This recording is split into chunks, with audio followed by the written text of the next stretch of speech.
रात के अंधेरे में जब आप भारत को आसमान से देखते हैं तो आपको सिर्फ शहरों की रोशनी नहीं दिखती, बल्कि एक छुपा हुआ पैटर्न नजर आता है। रोशनी के ये विशाल समूह जहां 1 अरब से ज्यादा लोग रहते हैं। ऐसा लगता है जैसे ये चमकती हुई नीली नदी धाराओं के साथ परफेक्टली अलाइंड है। पहली नजर में ये सब अव्यवस्थित जैसा लगता है। सैकड़ों नदियां, हजारों सहायक नदियां, 3 मिलियन वर्ग किलोमीटर से ज्यादा जमीन पर फैला हुआ एक जाल। लेकिन यह व्यवस्थित नहीं है।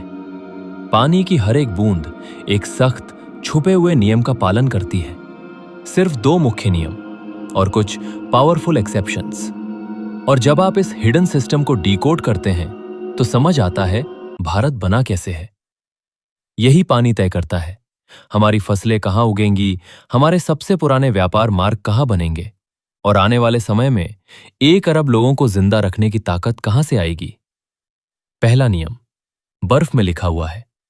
उत्तर की ऊंचाइयों में विशाल ग्लेशियर पूरे देश के लिए फ्रोजन वाटर टावर्स की तरह काम करते हैं, जैसे ब्रह्मपुत्र।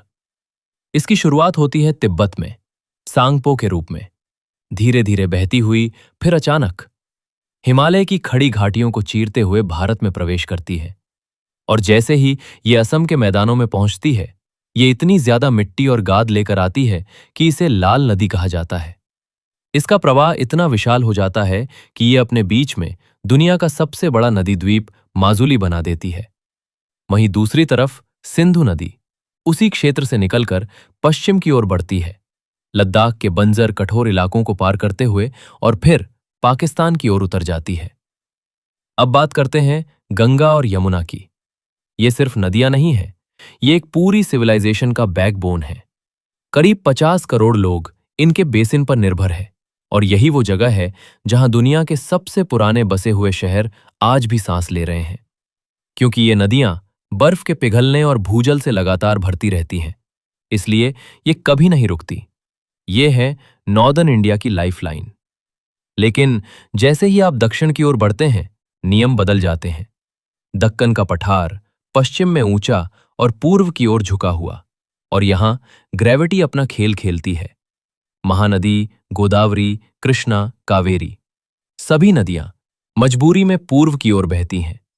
और जब ये बंगाल की खाड़ी में गिरती हैं तो अपने साथ लाती हैं उपजाऊ मिट्टी का खजाना, जो बनाता है विशाल फर्टाइल डेल्टास।